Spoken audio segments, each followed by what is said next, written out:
আসসালামু আলাইকুম। Hello everyone, সবাই কেমন আছেন? আশা করি সবাই খুব ভালো আছেন। আমি এই মুহূর্তে আছি চায়না কুমিং এয়ারপোর্টে। তো আমি হংকংয়ের উদ্দেশ্যে চায়না ইস্টার্নে ট্রানজিট নিয়ে চায়নাতে হংকংয়ে টিকিট কেটেছিলাম। তো চায়না আমার ট্রানজিট ছিল হচ্ছে 13 ঘন্টা প্লাস। এই ট্রানজিটটা নেওয়ার একমাত্র কারণ হচ্ছে প্রাইস আপনার ক্যাথে প্যাসিফিকে 1 লাখ টাকার উপরে, এবং এটাতে খুবই রিজনেবল প্রাইসে টিকিট কাটা হয়েছে মাত্র 60,000 টাকায়।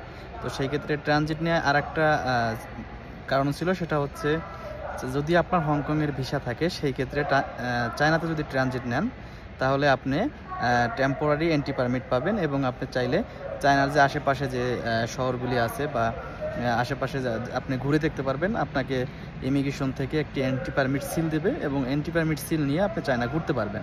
তো সেই সুবিধার কারণে বা সেই ট্রানজিটটা নেওয়া এটাই মূলত কারণ। আপনারা যদি দেখেন, এটা হচ্ছে এন্ট্রি পারমিটের সিল, ঠিক আছে। চায়না ভিসা ছাড়া আপনি হংকংয়ের ভিসা নিয়ে এই এন্ট্রি পারমিটটা নিয়ে আপনি চায়নায় ঘুরতে পারবেন। আপনি নির্দিষ্ট সময়ে আবার ফ্লাইটের আগে এয়ারপোর্টে চলে আসবেন এবং হংকংয়ের উদ্দেশ্যে আবার রওনা হতে পারবেন। তাই যারা রিজনেবল প্রাইসের টিকিট খুঁজতেছেন এবং চাচ্ছেন যে একটা ভিসা দিয়ে আমি 2টা কান্ট্রি ভিজিট করব, তাদের জন্য এই অপশনটা। তাই আপনাদের সবাইকে এই ইনফরমেশনটা দেওয়ার ছিল।